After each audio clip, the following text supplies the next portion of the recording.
Well, when you think back a number of years, Rosebud West was a very different place, and there wasn't a great feeling of ownership of the area. It's a wonderful place to live, but a lot of people felt that they weren't connected to other people in the area, that some of the really good qualities of the area weren't really well known to other people. And now we've seen a steadily increasing sense of respect and ownership, community mindedness. The energy in the place has risen.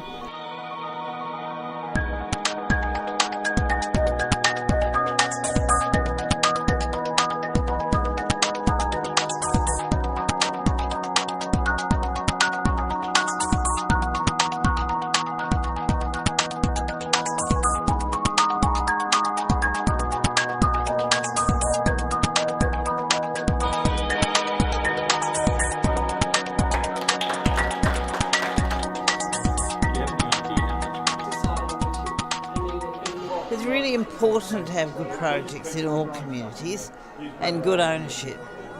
But here particularly, where you've got a growing community again, where you've got a range of disadvantage and a range of advantage, it's really important to have them feeling that this is a community of which they can be proud and in which they can participate.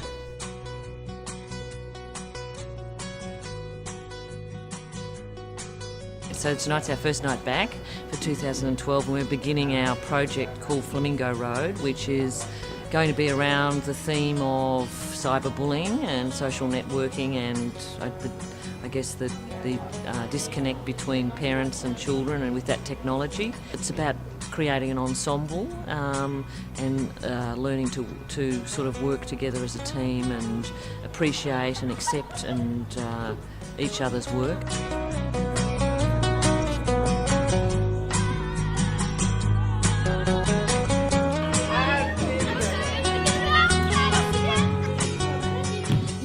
You can have a lot of fun with it, and you just get to be whoever you want to be. It's really good. It's, you know, you get in and you're like all tense. You're like, oh god, I don't want to make a fool of myself, and then everyone is, and you're like, oh, this is cool.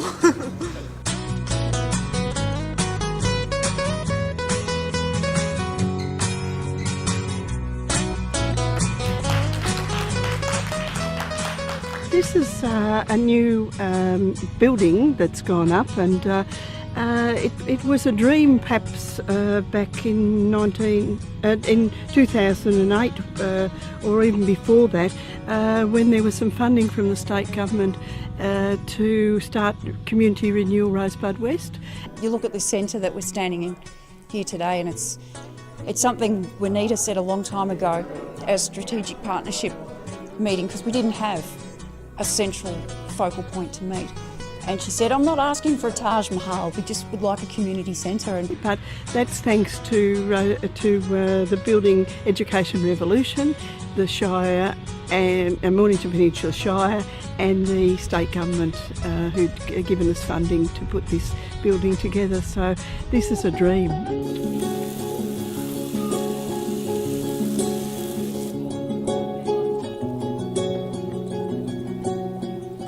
Well, it's a community garden, but it's a bit different to the regular community garden where people have their own plots. It's really just a reason for people to get together and spend a bit of an enjoyable time. We just do it once a month or more often if there's work to do. But really a primary reason is to try and make this whole environment more appealing to the people who live in the neighbourhood. We've actually done a lot to improve the Vernwright Reserve and added the playground, and now we're trying to prettify this, if you like, and make it families want to come and make it more of a community space, because it had been a fairly barren space where hoons used to come and drive their cars around and nobody would come because they were afraid. But now it's starting to get a nice feel to it. In the past year, what we've done is given vegetables to St Vincent de Paul, Vinnie's Kitchen, and also we've made up boxes of vegetables or strawberries for families that are in hardship. So if people notify us, we make up a box of strawberry plants or herbs or whatever is required. So it's just a community sort of activity. Listen to the sound. Listen Listen to the frogs, they're croaking loud. Now hear the reeds blowing in the wind. I finally know. I'm a local traditional custodian of the Boonwurrung people. Today we're at Tukaruk Wetlands down in Tukaruk and Rosebud West. Throughout the Tukaruk Wetlands, the cultural landscape is very important to the local Aboriginal community. The dominant sites, I suppose, Aboriginal places around Tukaruk Wetlands, artefact places and shell middens. The main artefact places around Tukaruk swamplands were basically resembling napping sites, tool napping sites, where Aboriginal men would nap stone tools to go out and hunt in the wetlands to bring home some food to support their family and create a great sustainable lifestyle. The Tukaruk Swamp is one of the most biodiverse areas on the Mornington Peninsula, in amongst one of the most biodiverse regions. And you can't see it because you can't get on a hill and look at it much, and there's nowhere you can really view it, and it's behind people's houses and they don't really get how important it is, although that's changing through community renewal and a lot of really positive activities and the Friends group.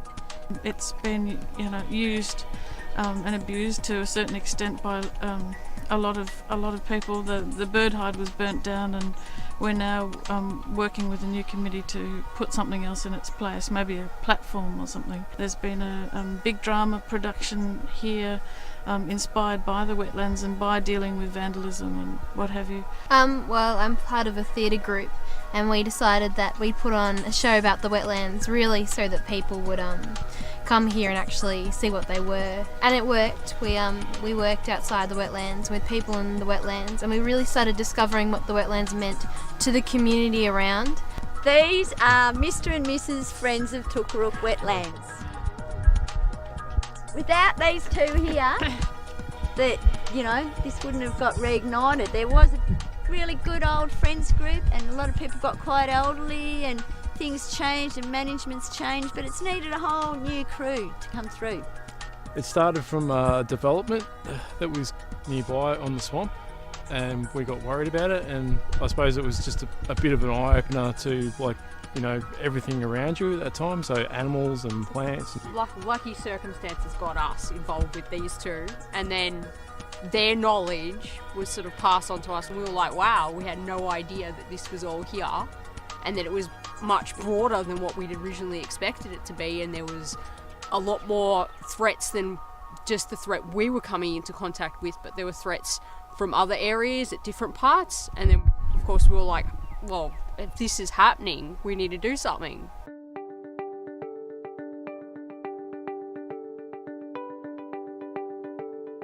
Well, it all started last year when Steve Wilkinson, the principal from Eastbourne Primary School, wanted to create a mural, a story about respect. We did a series of workshops with the students here at Eastbourne Primary School, and we workshopped them and we sort of put it to them, what does respect mean?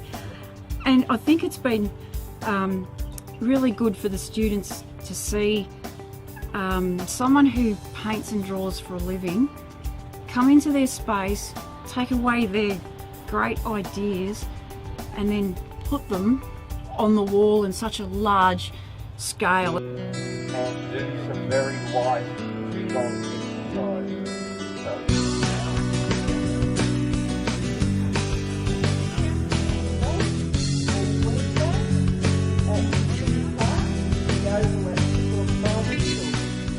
Fourth year that the Community Neighbour Day has actually been held, which is one of the strategies that the Community Renewal program has actually put in place. The idea of the Neighbour Day is to bring community people together where they can meet each other, enjoy activities together, and also connect with other service providers in the community that can assist them with any of their needs that they're needing from day to day.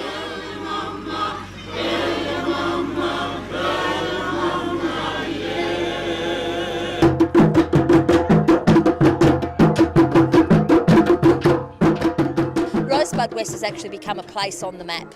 You know, on the Southern Peninsula. Everyone knows where Rosebud West is now. And now that we have the new community hub opened up there just off of Lambie Drive, that will enhance that community connection and that presence of Rosebud West on the Mornington Peninsula.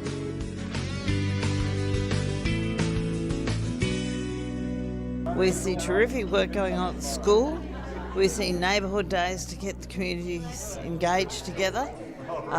We see the transition school project.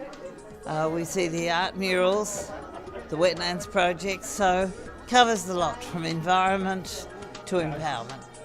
I think it's more about getting people really switched on to the great place that Rosebud West is. Now we've got funding and infrastructure, more social services coming. I think people are really starting, it's almost like they're waking up out of a slumber and saying, wow, look at this amazing area and we're so lucky to live here.